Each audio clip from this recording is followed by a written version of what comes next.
Sponsored by Andrea Mason, Press Play, Plan Life According to You, LLC. Take care of your mental health. Find inner peace by rediscovering and loving you for who you truly are. Take advantage of this exclusive offer and choose to press play today. Thank you.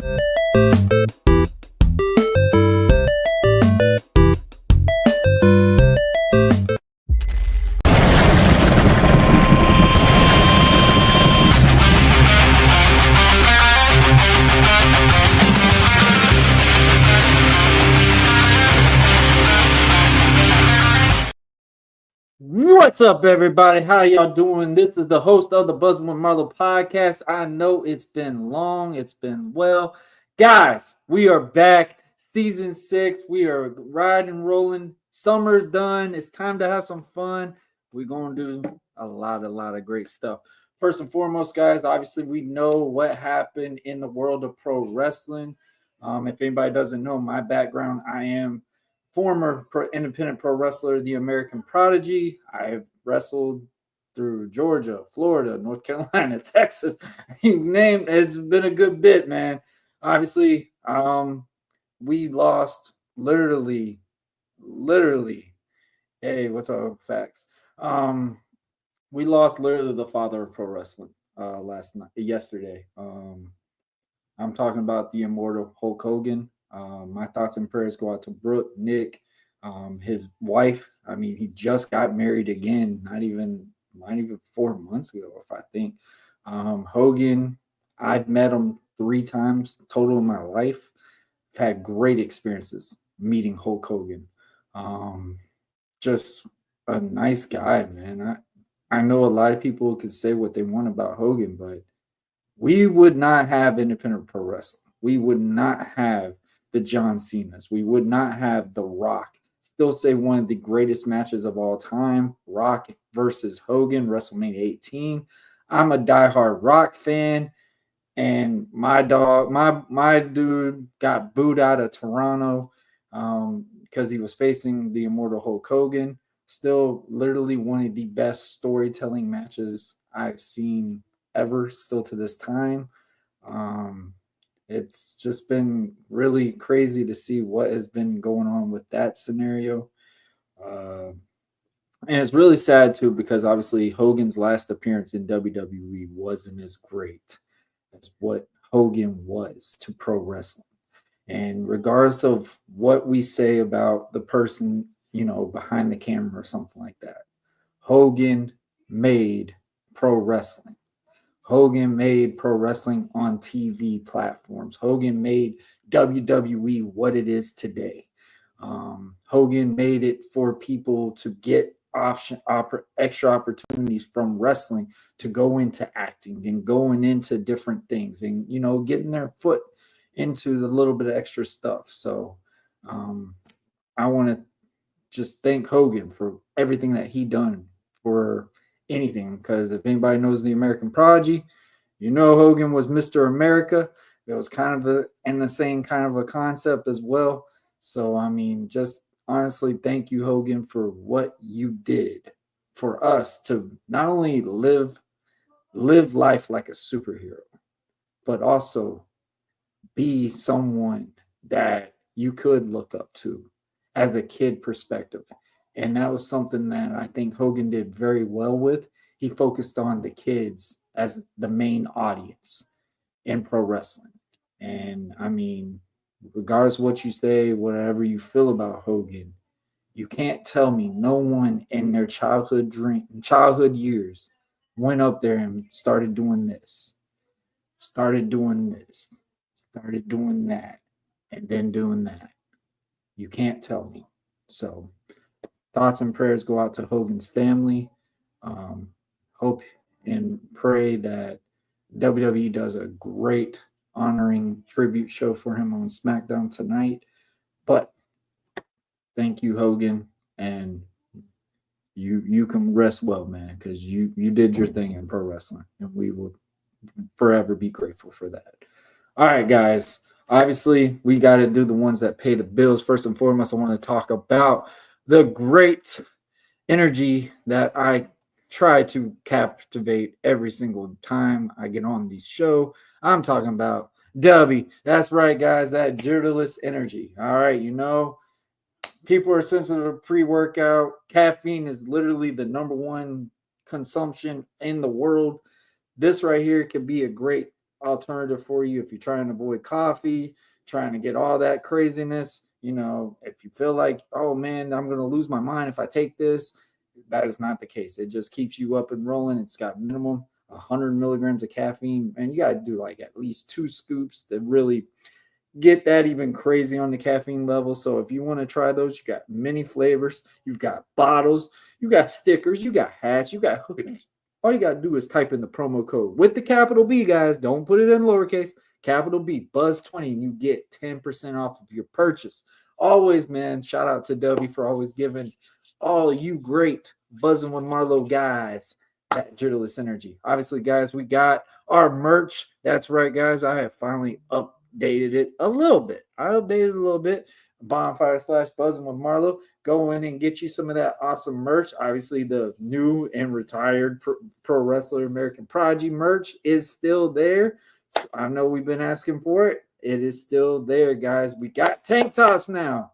You don't know how much it was to find tank tops for that one particular logo. Finally, we got it, especially for the summertime, all that craziness. Nobody's wearing hoodies. So obviously we focus more with the American Prodigy's merch line. We focus more with the kids. So there's more kid sizes than there is adults for the American Prodigy. You know, of course, guys, adults, we got every setback makes one heck of a comeback. You just go in there, you type in whatever color you want, what tank top you want, what hoodie you want, all the shirts. There's all the shirts. They're endless sizes. Just go in there, get you one of those. The biggest reason why it's a little expensive because obviously you see the back of it. We wanted to make sure the colors were really exactly how that picture is. So shout out to Bonfire for really working with us and getting that logo where it is today. Also, guys, we got morphing into season 5 logo. We've got all the previous logos as well. Just go in there, type in Buzzing with Marlowe on Bonfire/Buzzing with Marlowe. Type in a promo code Buzz20, Buzz20 with a capital B. You will get 12% off of your purchase. That's right, guys. We are not making that much of a profit out of this. We are definitely bringing that into a great fundraiser that we're going to be building in as well. So obviously, you know, my son being autistic and stuff like that, I am putting a big approach regarding with autism. If anybody knows of any really good, and I mean really good autism awareness foundations and stuff like that, email me, let me know. definitely wanting to make it a contribution to that. So thank y'all. Obviously, we got our hats. Those fall off the shelf. I don't even have to promote those. Like those leave everything in the store. So guys, just make sure y'all type in the promo code Buzz20 and you will get 12% off of your purchase.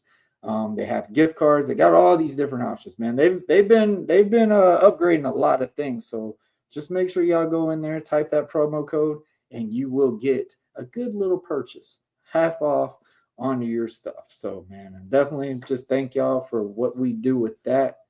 All right, guys, I'm excited about today. This is a long awaited.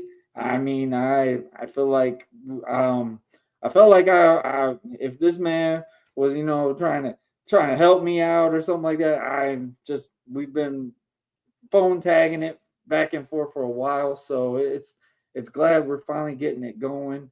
And of course, we got to do it live. Guys, my guest today, we're going to have a great time. Obviously, we've been talking about pro wrestling. We're going to talk about MMA, and we're going to talk a little bit about some movies.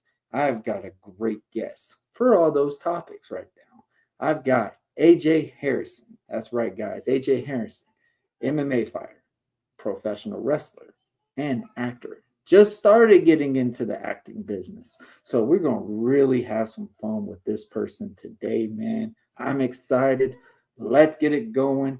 And guys, make sure you like, share, and subscribe. Before we get to this thing, make sure you hit that notification bell to stay in contact with all our platforms and everything that we've got coming up in the near weeks. We will be bringing back Mr. and Mrs. Marlowe. We will be bringing back Buzzing with Gaming. I apologize.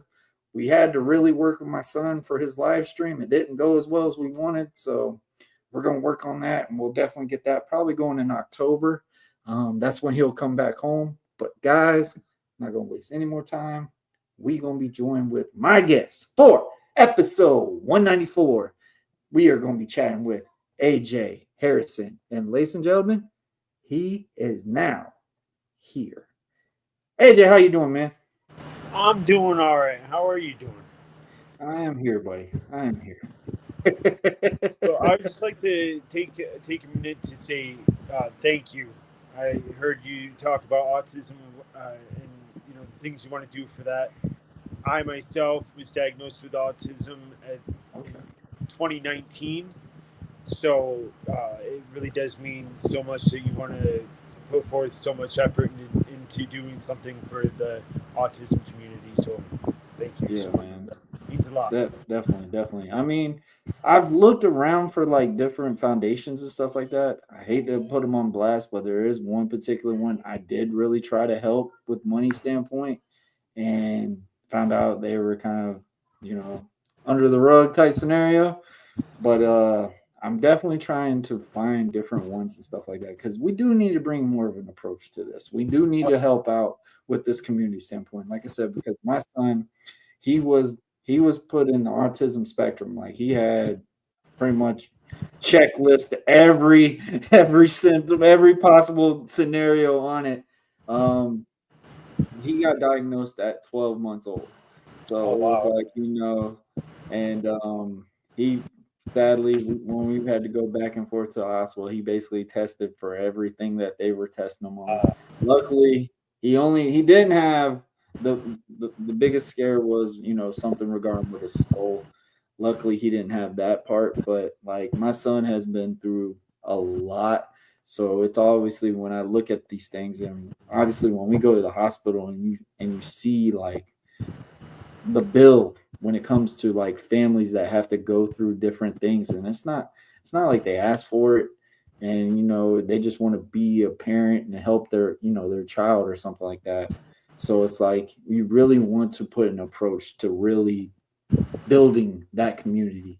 And so autism is definitely a big part for anything regarding anything that I want to do. That's why when I first started doing this podcast, I wanted to do something that was going to symbolize autism for a long time. I started a thing called Prodigy Strong, and that was basically when I was my character. I would do like a Captain America shield, but it would be outlined with a puzzle piece. And like we would go to the shows and stuff, and like play around with that, and like I wouldn't even sell it. I would literally just, let kids, if they enjoyed it, definitely give them an opportunity and stuff. That was something that I got shunned upon for a little bit too, but I was like, man, I'm not trying to make $1 off of something that I mean, I'm not gonna ask for people, hey, I know you're autistic. Why don't you buy one of my shirts? No, like you earned what you were getting. And those are some things that I really try to keep it at a value standpoint. Yeah. All right, man. So, AJ, nobody knows who you are, my friend. Tell them a little bit about yourself. So, I am the Superman assassin and the current KCC, that's King's Choice Combat World Champion, AJ Harrison. Okay. I first started in mixed martial arts and wrestling kind of around the same time. I just really nasty temper as a kid, and I mean, for the love of God, back in third grade, I got expelled in the third grade for kicking my principal in the nuts. Second grade, I got suspended for throwing a steel chair at my teacher. So my dad tried to get me into something that would help me with discipline. And I started taking karate class. And just kind of, that kind of evolved into, okay, this is getting me into something that I like to do. And then, of course, watching wrestling, I've watched wrestling since the age of 3. I'm 35 now. Or, I'm sorry, will be next month at 35. Okay, so, happy early birthday, man. Happy early birthday. We're only a year apart. Oh, okay. But, still a long stretch of just watching wrestling. And, I mean, I may not like the way things are being booked now, but, I mean, I still watch it. And I've always watched wrestling and mixed martial arts, not so much as a fan, but to analyze and see what I can incorporate for my moveset or my style or my this or my that. And so that's really taken a life of its own for me. And I've focused more on the MMA stuff because that gives me more of that outlet, that more of just freedom. I think freedom. Yeah. So, I mean, King's Choice Combat gives me that best of both worlds because it's a promotion that involves wrestling and mixed martial arts. Okay. And they've even incorporated virtual reality boxing, which is unique. But it gives me that outlet while doing the things that I love to do. Right. So, I mean, just to have kind of a promotion that wraps everything into one world, I can't ask for anything better than that. Yeah, man, I like that. We gotta go back on you throwing a chair at your teacher, bro. That's a little bit over the top. Yeah, I've been told back then my personality was like that. I mean, I used to. I tell you, years ago, if we would have known each other years ago, you probably wouldn't have liked me. Pretty sad when you got your parents calling you a little asshole or just a little dick.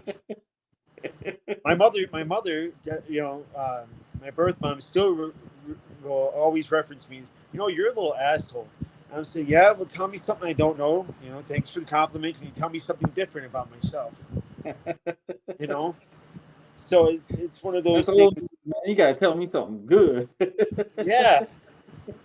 It's like you're preaching to the choir there. I already know that. Give me an insult, Don't give me a compliment. Yeah. That's funny, man. So obviously, like you just said, you dipped into MMA. All right, let's dial into that. So obviously, your parents were trying to get you into something, obviously to that background, but also in a way to help control your anger. Obviously, now in this world now, which I feel like karate is now just skyrocketed. In a way, I feel like karate has been even more popular than what it was in the 90s. In the 90s, it was just on camera, it was on TV, it was everything. Reality. Karate was Power Rangers, Ninja Turtles, what was it?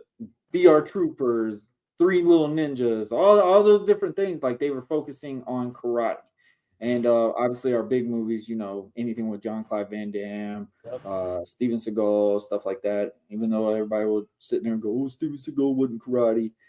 They produced the movies. That's what they were focusing on with that. Chuck Norris and guys like that. So how were you able to find something that was into that scenario based off of where you live, based off the area, and then based off of just how to get into that standpoint back then compared to how it could be now? So I think for karate, I think they actually had something at my school for that. I think they had it was like one of those extracurricular activities or something or other. Right. But I remember going to the school after school hours, and I enrolled in that, and that was really the only thing in my area at the time that we really had. And so I took those classes, and I'm not going to sit here and tell you, you know, I'm the greatest karate, all that stuff. It's very disciplined, and especially at such a young age, it's fucking tough, So, unfortunately, that's something that I didn't see all the way through, but that was back. I mean, like I said, I was still really young, elementary school, and even then, as I got older, I took the initiative and I took the time to really craft my knowledge and really get into it. It's like, okay, you know what? It's never too late. I mean, I've seen people in their 60s, knock out 20-year-olds. So I'm like, okay, you know what? I still have time, and I never put age as a factor. So, even it's finding that one small, and this is what I would recommend to anybody, if you guys and girls have that, that kid, or you yourself are struggling with discipline or, anger issues, get yourself into, an outlet like that, MMA or something like that. And even if it's just, a small, either one-on-one class or, a virtual class or whatever it is, take advantage of it. Take advantage of it. I promise you, it's going to help you immensely. It really does, and I will definitely back out for that one. Obviously, when I got into pro wrestling, we were diving in trying to figure out what my character was going to be. Obviously, I could take the bumps, different things. My favorite guy, obviously, is The Rock. I'm not that big. I mean, we're not trying to duplicate completely from just a high-profile superstar, So I was trying to really figure out, like, what can I make? My main goal was, what can I do to make people that know me kind of question, is that really him type scenario? So I went and dived in a little bit with the MMA background. The one thing that was hard for me to do is just sit there and let someone just grapple me and stretch me like a damn pretzel. I mean, those were some hard times. I'm such ground and pound. I'm not really a stand-up striker. I've always been more of, if I can get my arms around you, then you're done for. Yeah. I learned too, never strike first. Never strike first, because that is the easiest way to counter it and stuff like that. And I mean, one thing I will say, what's really good with MMA is patience. And that's going the distance type scenario. We ridicule when we talk about watching boxing now. Obviously, when boxing is portrayed on movies, it's like boom, boom, boom. It's got to be a knockout. It's got to be a knockout. First class, it's got to be like star-studded. Oh my God, that was the greatest moment ever type scenario. And, when you really see boxing, a lot of people give him a lot of crap, but Floyd Mayweather. one of the smartest boxers and probably one of the most successful boxers at the same time, because the only thing that he gets ridiculed for is, oh, he dances around, he does these things. Well, guess what? He's going the damn distance. And there's some reasons why he knocked out guys like Manny Pacquiao and stuff like that, because he literally just paces it back and forth. And I feel like that's something that you learn in MMA. Like, obviously, there's some fights you can, all right, it's going to be in a minute. All right, it's going to be, second round, whatever. But you have to pace yourself and you have to make that timing right. So, obviously, you being in MMA, how long were you doing MMA before you got into the craziest redheaded stepchild of pro wrestling? So MMA, I feel, has just been kind of there almost my whole life. You know, I mean, just anywhere and everywhere I had a chance to, whether it was, at a gas station or somebody's backyard, So you were all for it. I mean, yeah, I would scrap and everything like that, Wrestling for me, I was a fan, but then I really started getting into it probably in my early teens, like 13, 14. And to kind of separate mixed martial arts from wrestling, to realize that, I can't go in there with the MMA mindset of, oh, I'm going to hurt you, It's protecting your opponent and helping them, as entertainment. So, and of course, having siblings, that really helped too. I have two stepbrothers who really got into that as well. Okay. So to have those two also in that same realm help me was a big part of that. And I mean, we do different things. We'd have, we did,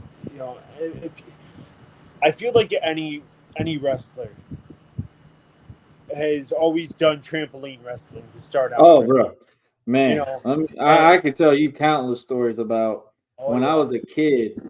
And the funny thing is, I joke about it, and I was like, man, I was making good money at like 13 years old. So we would have all the kids in our neighborhood, and they would come to our house. I had the nice little CD player. Now, CD player. Let me speak my age now, people. Y'all don't know what a damn CD player is.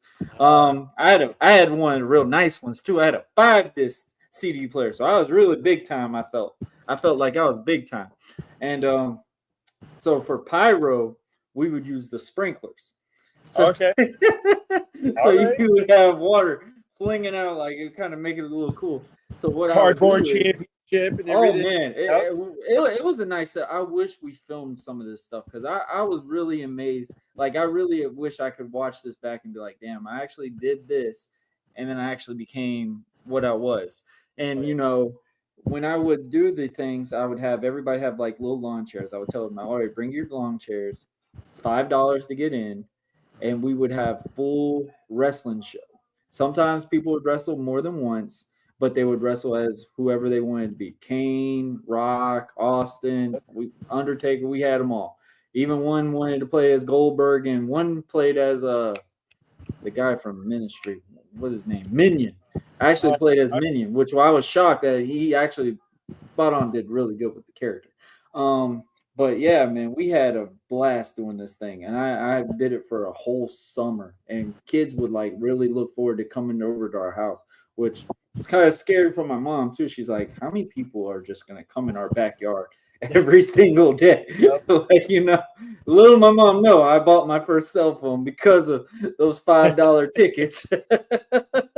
So I mean, it's so funny. Like when you say the trampoline days, man, I was so into them, man. And then during the winter time, we used the I don't know about you, but for us as kids, we would use take advantage of the winter time and the huge snow mountain or snow hills. We'd go on there and do like Royal Rumble type King of the Mountain matches and throw each other. Well, I live in Florida, so we don't got snow hills. Okay. But we got dry hills. I was born and raised in Michigan, so okay. I mean, die-hard Michigan Wolverines fan. So, I mean, up in Michigan, that was our thing. We took advantage of the snow, and that's how I fucked up my back. Is I was thrown off and eliminated, and I landed face first, my ass in the air, and somebody else got thrown off and smashed into my ass, and it jarred my back. And and that was probably a good 13, 14. And I mean, the amount of injuries, there's a difference between being hurt and being injured. Yes. And I torn my meniscus in my knee throughout my life 3 times before I had surgery on it the first time. And it's just, you feel it, but also at the same time you try to take care of yourself so you can prolong your career. Right. I don't like the retirement word. I try not to think about that. I try to. My focus is. I'm on that window right now. I really have, like, quote unquote retired. Oh yeah. For me, I just want to go as long until I decide that I can't go no more. Right.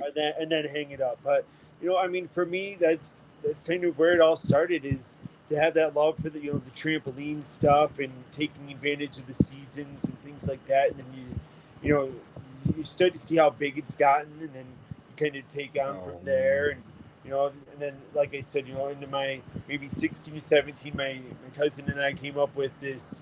It was called 4 Downs Wrestling, and it was more of an aggressive style amateur wrestling. And the goal was, during these matches, was you had to throw your opponent down 4 times. And if you threw him down 4 times, you would win the match.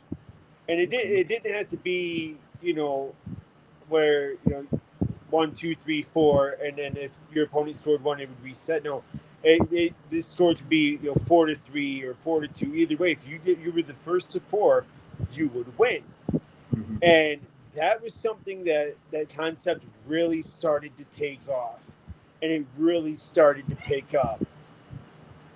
And then, of course, people kind of get a little stupid, and kind of get the best of you a little bit. So I found myself in some trouble, and and then it ended up dying off, and I ended up meeting my wife and moving down to Pennsylvania, where I am now, and that started that back up again, and started to pick up a little bit more steam, and and then eventually I found, like I said, King's Choice Combat, where I got the mix of just kind of everything, and I love it. That's good, man. So where were you? How far was your training? So based off of where you were staying, For your wrestling school and stuff like that. For wrestling, so wrestling for me, I mean, I did some things with AFA over here in Broadheadsville. I got to meet him through a friend, and actually it was through a friend of mine who now wrestles for AFA and things like that. He really taught me a lot when I moved down here. And I moved down here when I was 17. Okay. So, I mean, for the good, portion in Michigan, it was more or less kind of like self-taught. And, I mean, being self-taught, that's something I wouldn't recommend to people nowadays. But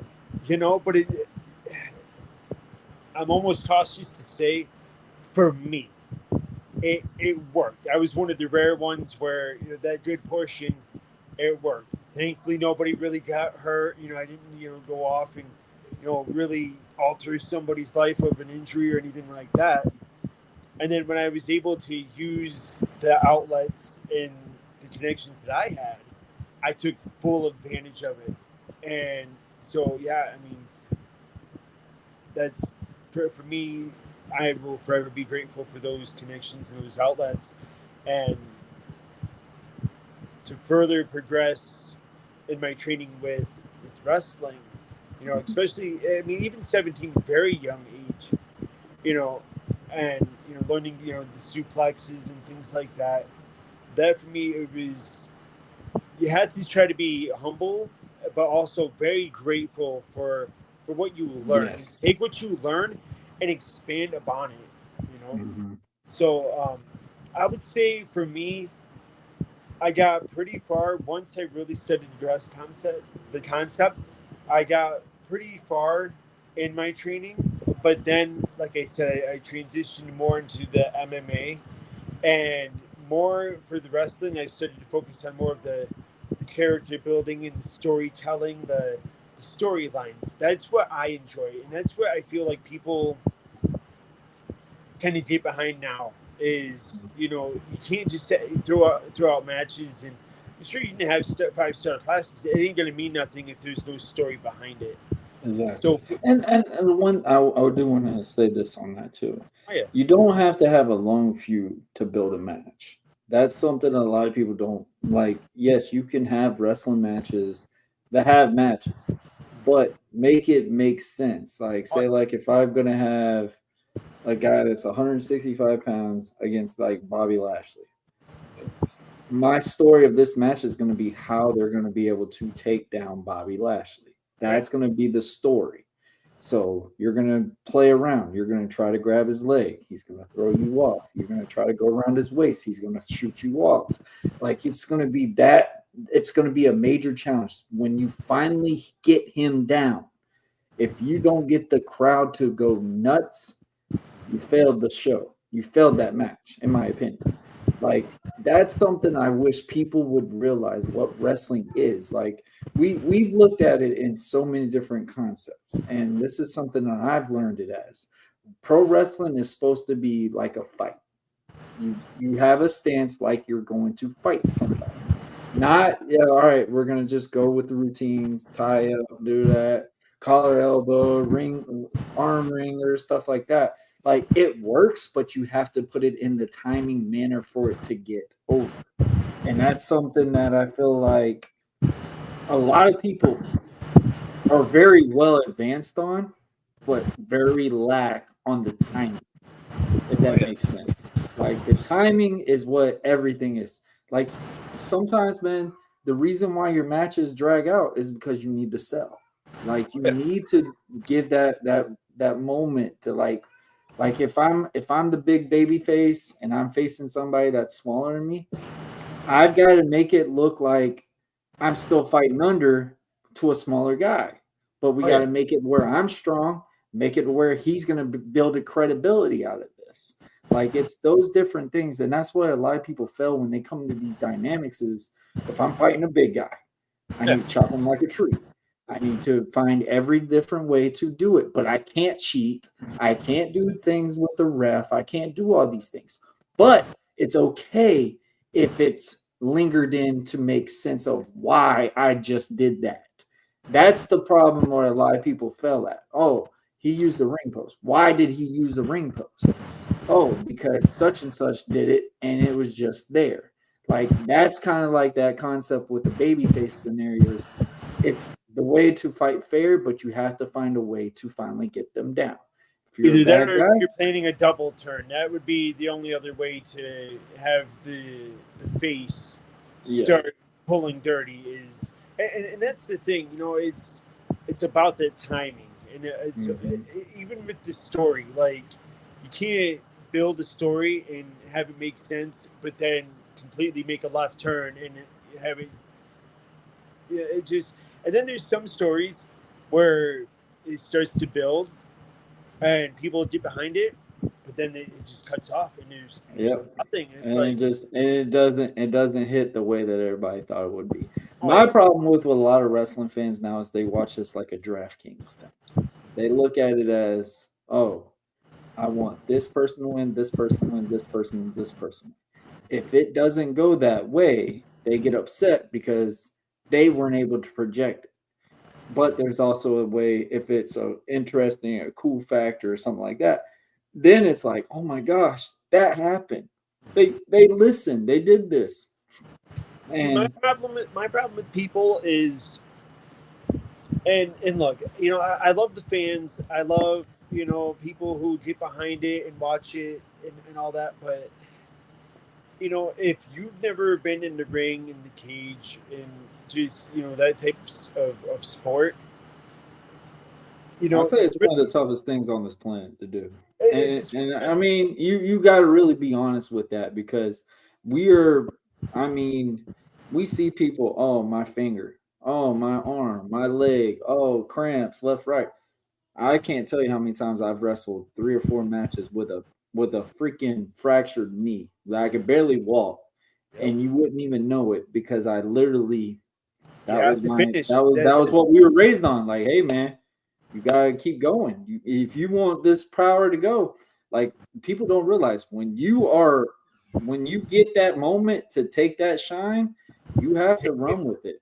You have to take it, and you have to take it as far as you can. Now, there's some times where you can deliver and be like, all right, man, now it's time to pass it on so I can go heal up and do whatever. Can't really do that in the indies because the indies, when you're done. And it's like, it's hard to get that credibility back. Oh, And yeah. like that's where I feel like that's where a lot of an issue at times too, because we don't know when to stop. And that's where I feel like when you get those moments and stuff, because like I joke with it, man. You're doing football, boot camp, mixed combat stuff, and you're taking bumps on a hardwood boards, and it's not like a mat, a It ain't padding either. trampoline. People think That that's padding, oh my gosh! I've been on some shows where I've seen a sheet on a freaking board, and I'm just sitting there, I'm like, so what's the protection out of this? Like, what do you got? What do you got covering to save us? Like, I used to like not care about it. And I'm like, oh, it's wrestling, whatever. But there is sometimes you do need to look out for not only yourself, but look out for the locker room. especially when you're young. It's like, oh, okay, you take a bump. Oh, okay, not bad. You get right back up. Everything's fine. Oh, it eventually adds up, and you Yeah. start to feel it after a while. And it's the one thing that two things I really don't like that the fans do. One, they try to act like they're the booker, and they try to act like they know everything.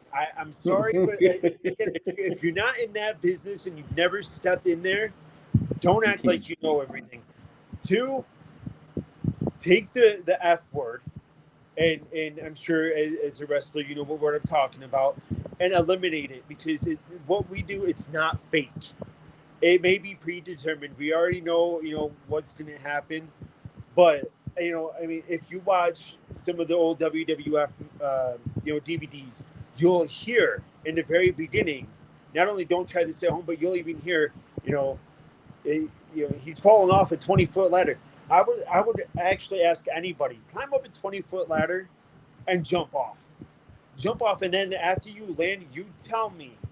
And learn how to properly fall. Make sure you tuck your chin in. Make sure you got all those different things. But it still hurts. Fake is when you bring in a stunt double or something like that.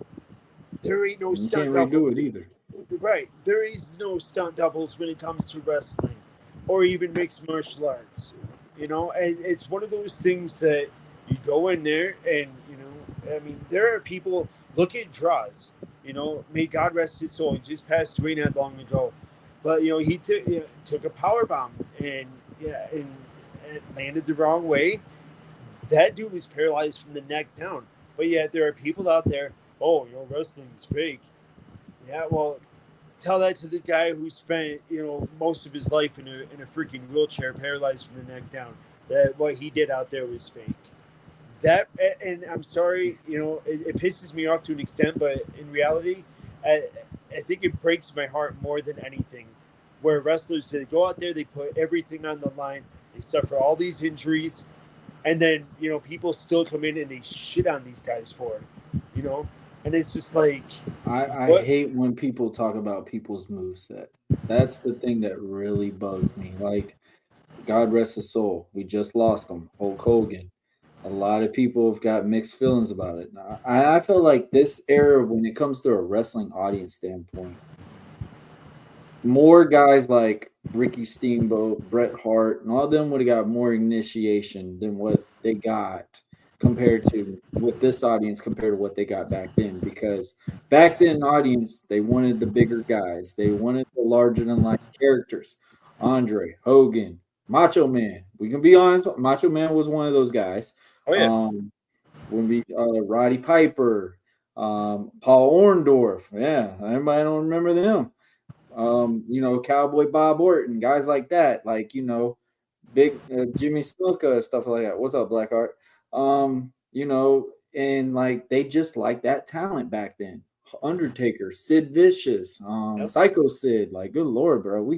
It's just like different things when it comes to that element, and I feel like it was not what the audience want back then. And a lot of people, crap on it like, oh, the pushing factor and all this. I'm like, man, if you were over, you were over. And I'm not going to sit there and I know bits of it. I'm pretty sure you on the same thing. We've heard bitter sides of different stories of what happened on scenarios. You can just play it by ear. You could either agree with it or you can just be like, all right, at least I know his perspective. Right. Now, I don't know the other person's. We got countless podcasts and everything else that says something about that perspective, but we don't know exactly that perspective, but we know one side of the story. And I feel like, in a way, that kind of gets you in that fulfilling type scenario, too. What's going on off the Top Ropes Network? How y'all doing? It's different variations when they talk about stuff like that. But yeah, man, moveset is my biggest pet peeve. And like you just said, you've never been in the ring, you've never been in the school, you've never done these little things. Like I tell people all the time, yes, it's predetermined, but tell me how you can entertain an audience knowing that you're losing, but also make it believable that you have every ounce of chance to win that match. It's acting too. Acting is very it's at its finest, man. And that's something that I took very big on mine. My main goal was I wanted to work on selling. Selling was the biggest thing, especially as a babyface. Babyface, you're going to sell more than anybody in the spot. Mm-hmm. So, like, in a babyface perspective, you are selling majority of the match. You're chomping the tree. So when you get that moment, that crowd's going, "Oh my God, he finally did something!" Like get that pop factor. That's what a babyface is. It's not, oh, I'm gonna suplex, drop kick, all that. No, it's the timing and you're selling, and it's making somebody give a damn about what you're doing, because they're gonna feel very bad. Like, God dang, man, this dude has been getting thrown around like a little rag doll all over this ring. Like, that's one reason why Rey Mysterio, some of the small guys really got over because of this, because it was believable when you saw the small guy versus the big guy. Oh, yeah. And some scenarios like that. And now, obviously, with the wrestling style. Now, how do you feel about what we look at with wrestling now, with the sizes and stuff like that? Because now wrestlers are not super abnormal size anymore and stuff like that. Like what we used to say, if you went to a bar or something, sometimes you would never want to fight some of the wrestlers. Now, in the size predicament standpoints, people would be like, I could probably take them. So it's nice to see that there's more of a variety of wrestlers when it comes to. Man. Thank you. I hope y'all's were good too. When it comes to like the size, right? It's nice that it's not so stereotyped anymore.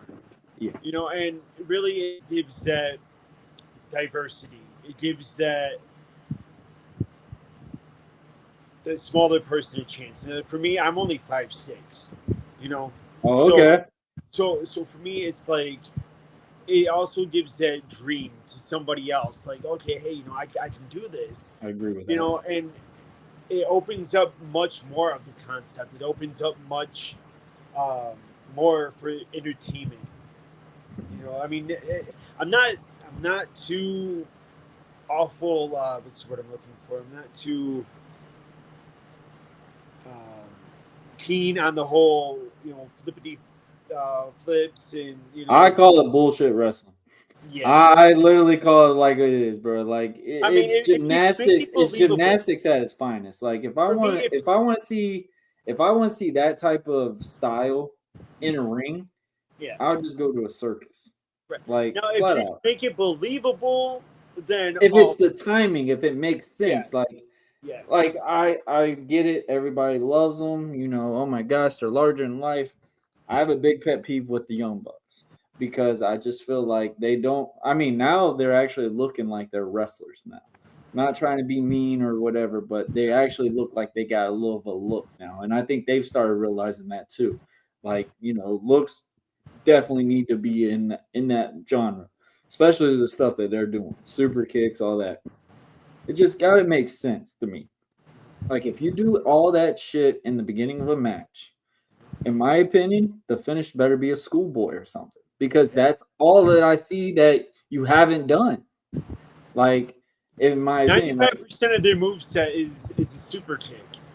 And it's like, how and then many when you're suplexing somebody, I'm like, dude, you're probably 185 pounds. You probably have not really lifted an ounce of weight in your life, and you're gonna make me believe that you can slam this 225 guy. Like, you know, I kept myself very well in the gym because I wanted people, when I pick up somebody, it made it make sense of why I was picking them up. Yeah, Warren's got a little of a strong look, you know. American Prodigy. I always made it seem like I was literally a larger than life superhero. I might not be the biggest guy, but damn it, I wasn't the smallest at the same time. So it's like you have to have those little concepts to make it make sense. And that's something like I feel like with a lot of the talent nowadays. I mean, wrestling itself, it's like, bro, it's like it's unspeakable right now. When it comes to the psychology and standpoint, psychology is very lacked in the building. I don't like when business. people. Well, it's like when people climb up on the top rope to jump off. They wait until I agree with that. like everybody's like looking, and they're just standing there waiting to catch. It's like, no, have better timing.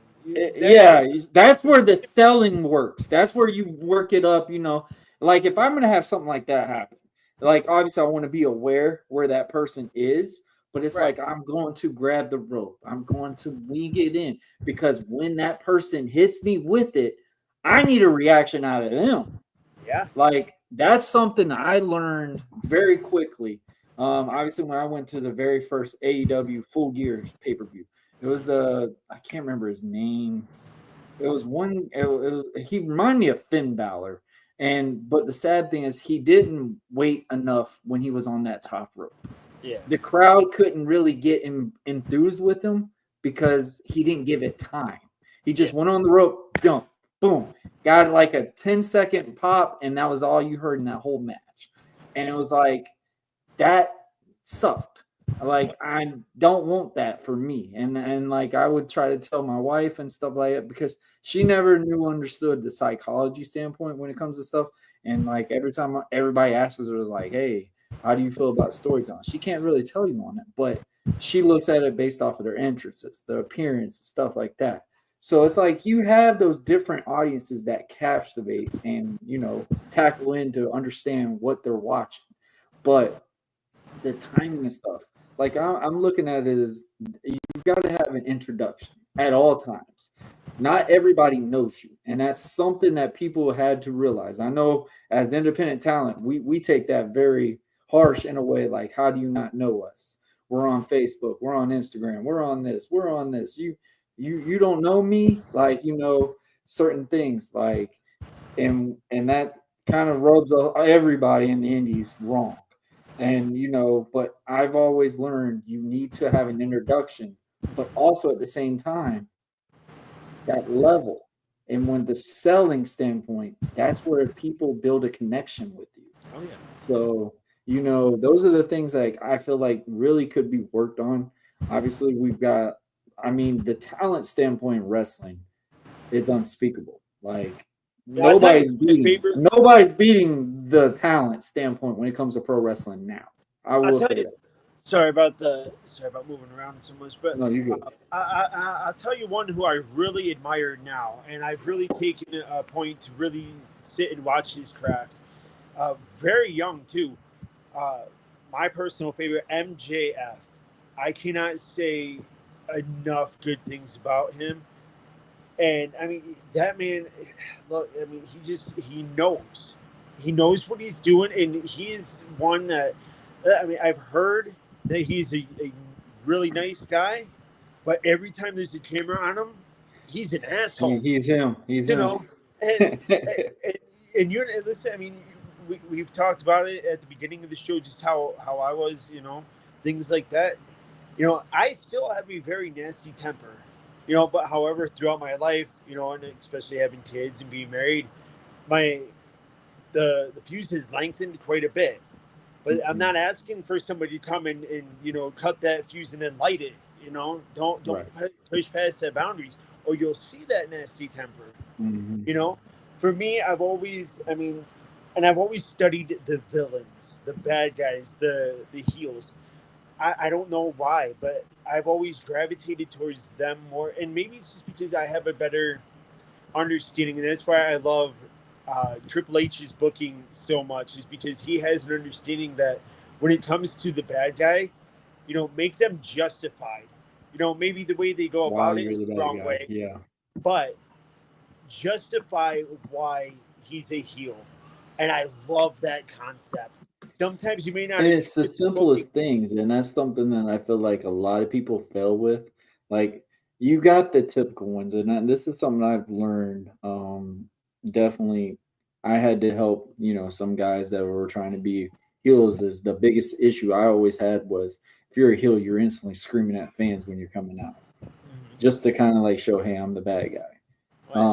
I hate that. I feel like you could come out just normal.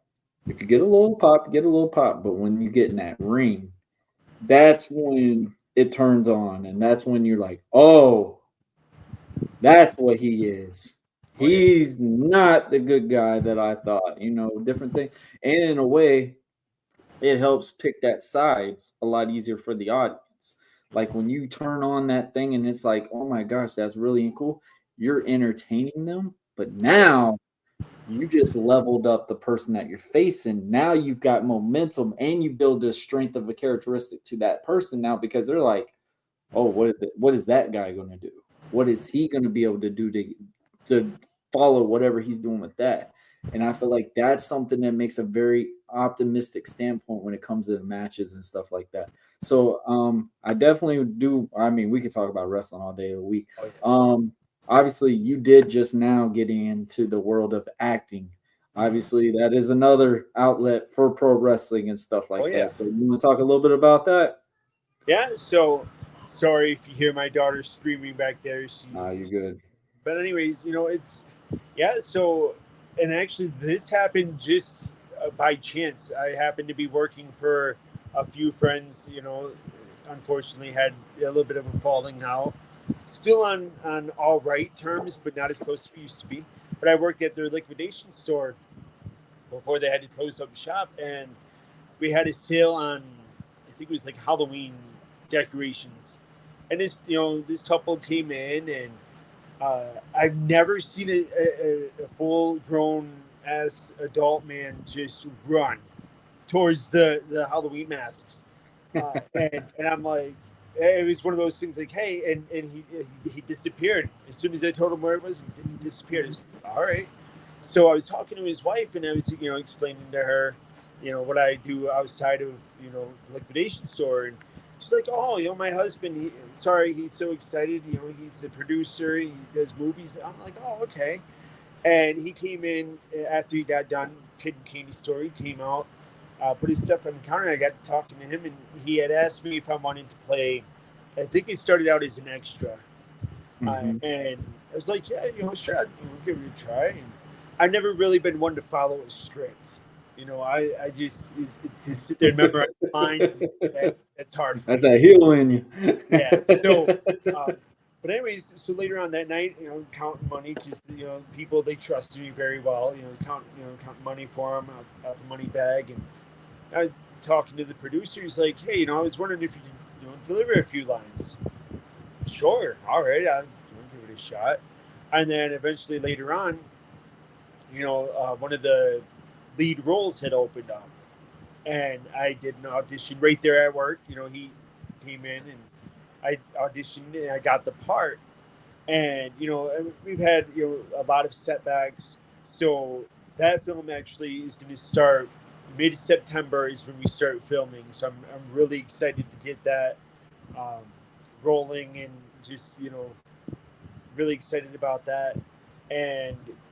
But that also led to another project where I had a small voiceover role, and that also helped me to land on the IMDb, the Internet Movie Database. So, yep. So, and actually, I'm on there as AJ Harrison, which as everybody sees and that's not my real name. And what I did was, just little tidbit here is I took my middle name, and I just combined it with my first initial, and that's why AJ spelled so uniquely.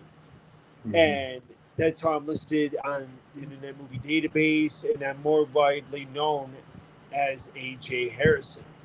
And so to have these just opportunities, and I'm still in awe. Like, I'll go and, like, if you search my name on Google, my stuff pops right up, and I'll often go back and I'll just sit and I'm like, wow, and it's not like I'm trying to not be humbled or gloat or anything like that. It's just when you have something that you either always dreamed about or you never expected would happen, you really take a minute to sit and you look at it and enjoy the fruits of your labor, and you look back like, wow, So I'm still in that, very much that honeymoon phase where I'm kind of still soaking it in.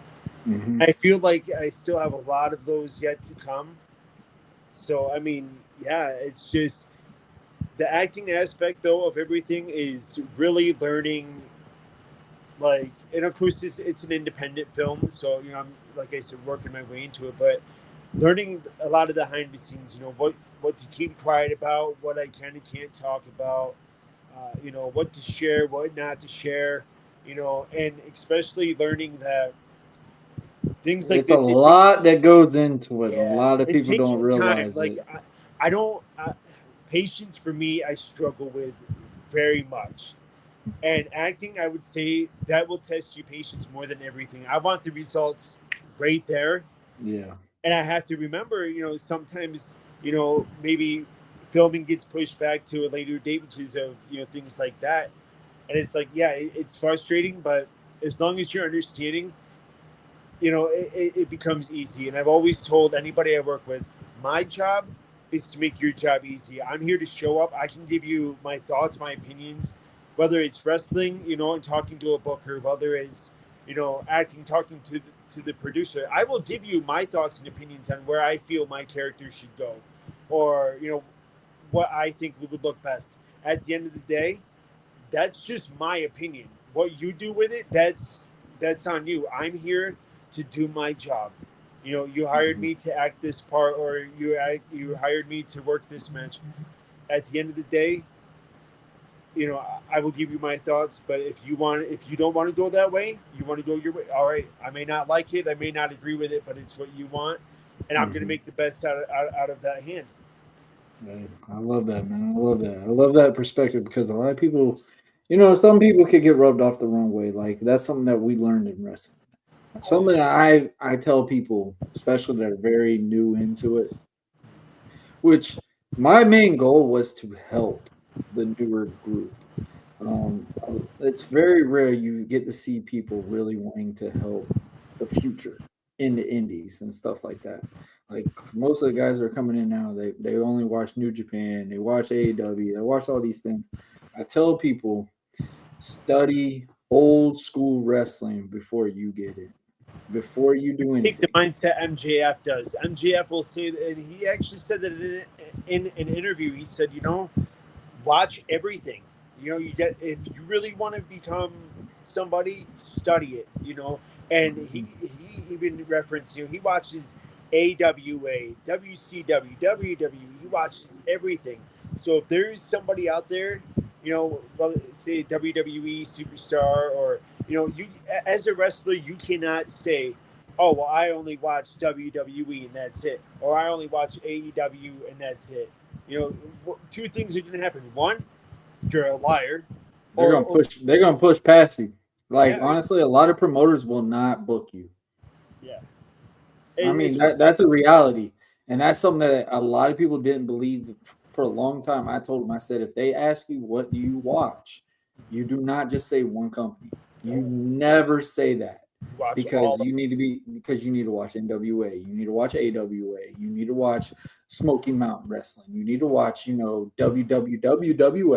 Like, you need to watch WCW days. You need to watch all these different things. Like, especially in my area, we had, the Dusty Rhodes era, GCW and stuff like that. All that different stuff. Like, you have so much network and you have so much of a gateway to watch pro wrestling now. Like, that's the part that's like unheard of. Like, I feel like if there's one thing that excessively grew, which I was scared of when COVID first hit, because that's really when independent wrestling was hitting a spotlight, was right before COVID, with Cody Rhodes, Kurt Angle, all these guys on the indies were really bringing a spotlight to the independent wrestling. And the biggest thing, I had a big respect for Cody and Kurt Angle, was they were bringing up the talent. They were not just showcasing, getting their check and leaving. Like, they were showcasing newer talent, the Will Ospreys, the Ricochets and stuff like that. Like, obviously they had their star-studded match, but it's like they really didn't get a representation until they started wrestling these bigger names, getting the following and stuff, getting that network standpoint. So I was really worried when COVID hit, because I was like, oh God, I don't know if we're going to bounce back from this. And somehow the independent wrestling got more higher up, because when you were on the Thunderdome or empty AEW arena, there was opportunity for independent wrestlers to get on TV. Oh yeah. And especially the extra work and stuff like that. And it's like, you need to take that opportunity. If you ever get those opportunities, take them. Like, being that security guard, taking a hit from Charlotte Flair or something like that gets you somewhere. Yeah. It gets you more booked, and it gets like more standpoints, And if you got to be a jobber, be a damn jobber. Like, it's like those things. You need to take these opportunities. We need to leave that ego and throw it out. And that's something that I tell anybody that's really new getting into this business. If you have an ego, figure out quick where you want to go with that ego. If you're going to be like, I'm better than everybody and I'm not going to listen to anyone, you're not going to get far in this business. You are not going to get far. So I will say this, when it comes to the ego, and I try to stay as humble as I can. And, if you're a believer, then please take what I say as serious as, you would take death happening at any time. But for me, you have to be humble, because if you're not, and you go with that ego and you think, oh, well, I'm here and I'm better than you, and I'm better because of this, that, God will take that away from you, and he can do it like that. And it's one of those things that's why, because I'm a believer and I'm very much into my faith, I look at it that way. And that's why I always try to come with a level head, and I try to be very easy to work with, is because I wouldn't have gotten where I was if it wasn't for persons X, Y, and Z, or A, B, and C. So really, to have, and even those that I've had falling outs with, like for instance, I wouldn't have gotten into the acting if I hadn't worked at the liquidation store. And I went and I thanked that family for the opportunity, and that really, that's what it's about. You don't have to like somebody, but at least be grateful for what they did. That's the best quote from this guy right here, man. Just be nice, and it does a lot of value to that. So AJ, before we finish this podcast, for this episode, man, which this has been a great chat, definitely gonna have you on again. Obviously, we did just have a passing of the immortal Hulk Hogan. What is your thoughts on that? Obviously, the reason why I'm asking you this, because this is two independent wrestlers. Oh yeah. We got to be honest. We would not be in a ring or doing whatever we've done if it weren't for what Hogan built a foundation for mainstream wrestling, put it on the map, put it outlets, different things. We wouldn't have saw The Rock. transition into Hollywood. We wouldn't have seen Roddy Piper be in movies. We wouldn't have saw Andre Giant being in movies. We wouldn't have saw cartoon TV shows. Like, Hogan really built what we are watching on TVs nowadays. So what are your thoughts on this? You know, look, I mean, what he did in his personal life, and, you know, I may not agree with it or condone it, but what he did for wrestling and just the business as a whole, you know, I give respect where it's due. And I mean, I have people personal experience, where they will take what they think about me. You know, there are people that don't like me. That's fine. But they take it out on my wife, my children. You know, and so I always take the mindset of, don't base somebody or don't judge somebody based on, you know, their experience with other people, or, you know, what their personal thoughts are. Judge somebody based on your personal experience with that person. You know, for Hogan, look, you know, he makes mistakes, you know, and he's, you know, everybody has their preference. You know, he went about it the wrong way. You know, I mean, honestly, he was just old school, but also in the same thing. And I've read on a lot of podcasts, and when I'm talking about podcasts, I'm talking about Mark Henry, Taker, stuff like that. Like, they have a right to say what they've said about Hogan, because they've been in the ring with Hogan, they've been around Hogan, and stuff like that. I will agree to one thing that Mark Henry has said. Hogan should have at least apologized. Once or twice, just that's all you had to do. Apologize. I get it. You're a larger than life specimen. You were your gimmick. We believe it to the fullest. Now, I have met personally Hogan 3 times. I have had great experiences meeting Hogan. Hogan has been one of the nicest guys, I can honestly say, meeting in wrestling at times. Like, you could say whatever based off of how I look, my whatever. I had great experiences from him. And like you said earlier when we were talking about, I only can speak on the experiences I've had. I will treat you as well as you've treated me. Like, obviously, us being independent wrestlers, we have been around some people. I guess that's the best way to put it.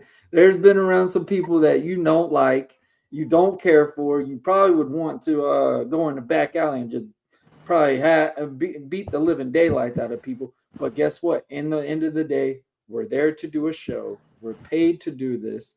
And more importantly, if we're wanting to be a job, that's an employee. That's like an everyday job. You're never going to like everyone you work with. And I was just saying one quick final thought with the whole Hogan thing. It's like, you know, and here's another way I try to approach things is, you know, if it doesn't affect me or my family, then I don't let it bother me, you know. And I feel like that's what, you know, I mean, again, you know, Hogan, he had his preferences. He went about things the wrong way. He, you know, may not like certain people or whatever, but again, you know, it's not bothering myself or my family. It's not doing any effects to us. So, you know, I mean, again, I'm not going to judge him for that. I may not like it or agree with it, but guess what? You know, I really can't. I feel like this. You've had 2 kids that lost their father. You have a wife that lost her husband. You have a grandkids that lost a grandpa. Like, that's something a lot of people are not looking at this as a whole standpoint. Like, we look at it, certain things, we look at different perspectives and stuff like that. We need to look at it as a bigger picture. And I talked with a guy from my job earlier today. How can you have beef with someone when they're dead? Like, I sat there and I shared it recently on my Facebook.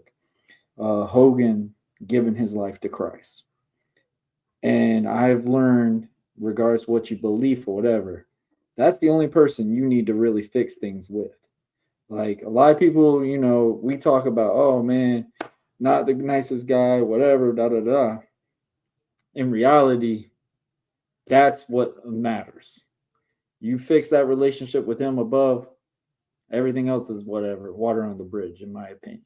So I get it. People are going to have their opinion. People are going to have what they want to say of him. I appreciate what he's done for me in pro wrestling standpoint. I only got to watch him in the 2002 arrange round. Obviously, we mainly watched him in WCW at my age. So, we got the different Hogan at that same perspective. The same thing like when I watched Michael Jordan. I mean, speaking of my age, I didn't really get to see Michael play. I saw him play in Space Jam. So it was like, it was cool to see him in that. So it was like, I mean, my Michael Jordan was Kobe Bryant and guys like that. So it's just like everyone's going to have a different perspective with these things. And like we just said, there's going to be another person that's going to take that step and stuff like that. Obviously, we had Hogan. Maybe it was probably Cena or Austin at that same time. So it's like, you get those larger than life standpoints. Hogan, all I gotta say is rest in peace. I mean, honestly, that's all we can say off of this. I'm not going to sit there and bash him. I'm not going to say anything off of the different things of what his perspective was. That's what he felt. I mean, if that's what he felt like he could go to the grave with, then that's what he felt. Like, I can't control what someone else says. I can't control how someone feels. We're in America. We're supposed to have a freedom of speech, freedom of opinion, freedom of choice. And not everybody's perfect. His choice probably wasn't the greatest, but can we really punish him for that? Like, what are we going to do? What are we going to get out of that now? Like reality. Nothing like really. I said, he fixed his relationship up there. That's all. That's all you can care about. Oh yeah. So that's what I'm going to leave it at. AJ, man, I greatly appreciate you doing this, man. Guys, make sure y'all check the links below. Check them out. AJ, the floor is yours. It's time to go home, brother. Take it home. Well, thank you guys for joining. And, I have a quote that I always say when I finish off, which is, I love you all. Stay safe. Be good. And 2 Sweet Yeses on out of here. Until next time. Hey, man, guys, we want to thank y'all for watching. This was a great episode. Also, guys, if you are new to the channel, make sure, we always got to say it. You like, share, and most importantly, subscribe. Hit that notification bell on our platform to keep up to date on everything we're doing. We're back up and going. I know it's been the break. The break is over. We will be live once or twice each and every week. I promise.